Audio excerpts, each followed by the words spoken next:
నా చిన్నప్పటి నుంచి నేను సామెత వింటున్నానండి. ఎవరు తీసుకున్న గోతిలో వాళ్ళే పడతారు అని. ఇది డొనాల్డ్ ట్రంప్‌కి చాలా బాగా వర్తిచ్చిద్దని నేను అనుకుంటున్నాను. మీరు ఫుల్ వీడియో చూసాక ఇదే మాట అంటాడు. వాడు చేసింది వాడికే తిరిగి కొట్టింది అని. కర్మ ఒకటి ఉంటది కదా! అది ఈ విషయంలో నిజమైందనే చెప్పాలి. భారత్ మీద 50% టారిఫ్ విధించాడు. జపాన్ మీద 25% టారిఫ్ విధించాడు. అండ్ చైనా, రష్యాని భయపెట్టాలని చూశారు. దానికి ధీటుగా ఈరోజు అమెరికా కోర్టే ట్రంప్ మీద తిరగబడ్డది. నీ ఇష్టం వచ్చినట్టు ఇలా టారిఫ్ విధిస్తే ఇక్కడ అమెరికాలో బిజినెస్ ఎలా సాగుతుంది అని క్వెషన్ రైజ్ చేసింది. అండ్ అక్టోబర్ 14 లోపులోను ఈ టారిఫ్‌లన్నిటిని బంద్ చేయాలి. లేకపోతే కోర్టే ఫోర్స్‌ఫుల్‌గా బంద్ చేస్తది అని డొనాల్డ్ ట్రంప్‌కి పెద్ద వార్నింగే ఇచ్చింది. ఇది డొనాల్డ్ ట్రంప్ ఓటమికి ప్రతీకారంగా యూఎస్ గవర్నమెంటే తీసుకుంది. ఇన్‌ఫాక్ట్ మన ఇండియా, చైనా, జపాన్, రష్యా వాళ్ళేమీ ప్రతీకారం తీసుకోకముందే వాళ్ళే చర్యలు తీసుకున్నారు. టు బీ ఫ్రాంక్ యూఎస్‌లోనే ప్రతి ఒక్కళ్ళు దీనికి యాంటీగా అవుతున్నారు. ఇన్‌ఫాక్ట్ వాల్మార్ట్, అమెజాన్ నుంచి కూడా ఈ వ్యతిరేకత వచ్చింది. ఎలాన్ మస్క్ కూడా ట్వీట్ చేశారు. ఇది కరెక్ట్ కాదు అని. ఇఫ్ ఇలాగే సాగితే Elon Musk America government win అవుతదంటారా? మనం నెక్స్ట్ ప్రెసిడెంట్‌గా ఎలాన్ మస్క్‌ని చూసే అవకాశం ఉంటదంటారా?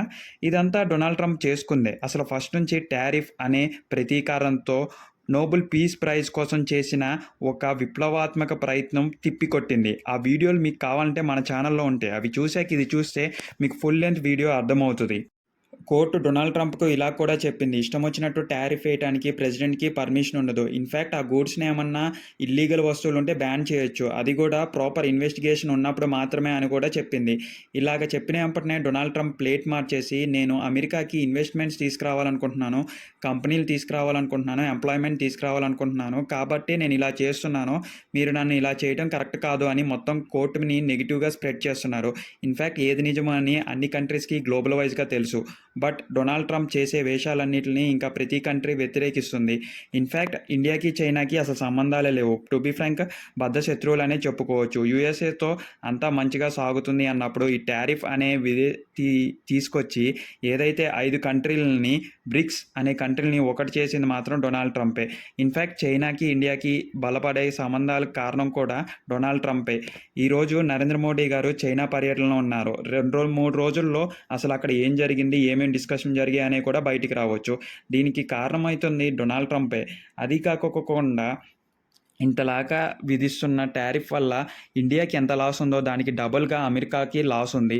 ఇన్‌ఫాక్ట్ మన గూడ్స్‌ని ఆపటం వల్ల వాళ్ళే సర్వైవ్ కావటానికి చాలా రిస్క్‌లో పడతారు. ఇదంతా తెలిసిన అమెరికన్స్ కానీ, బిజినెస్ మ్యాన్స్ కానీ వాళ్ళే ఇంకా రిటర్న్ అయ్యి ఫైర్ అవటంతో డొనాల్డ్ ట్రంప్ వెనక్కి తగ్గాల్సిందే. కాకపోతే ఇప్పుడు ఓటమిని ఒప్పుకుంటే డొనాల్డ్ ట్రంప్ కాళ్ళ మీద పడి ఓడిపోయా అని ఒప్పుకున్నట్టే. ఏదైతే చైనా, జపాన్, రష్యా ఇండియాతో కుంభక్కయ్యి వీళ్ళు చేసిన ప్లాన్స్, అటెంప్ట్స్ అనేవి 100% వర్క్ అయినాయి అనే చెప్పుకోవచ్చు.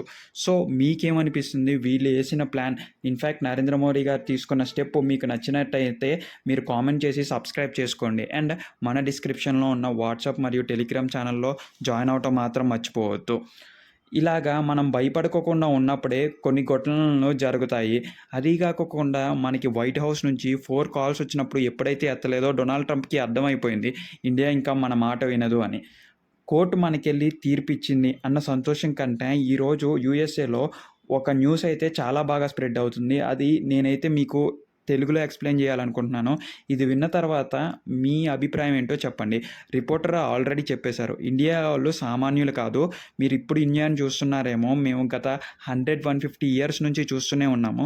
బ్రిటిష్ వాళ్ళు పాలించినా లేకపోతే ముస్లిమ్స్ అవి వచ్చి వాళ్ళని దౌర్జన్యం చేసినా వాళ్ళెవరూ మారలేదు.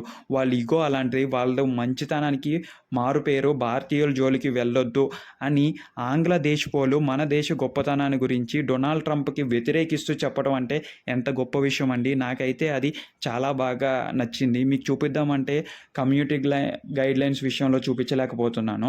సో, నాకైతే చాలా ఆనందంగా అనిపించింది. మీకు కూడా అలాగే అనిపించిందని కోరుకుంటున్నాను. ఈ ప్రతిచర్యలు and global wise political information మీ వరకు తేవాలంటే నేను ఒక్కసారి కామెంట్స్ రూపంలో చెప్పేసేయండి. మీకు ఇలాంటి కంటెంట్ నచ్చుద్ది అని. సో, నేను ఇలాంటి వీడియోసే తీసుకురావడానికి ప్రయత్నిస్తున్నాను.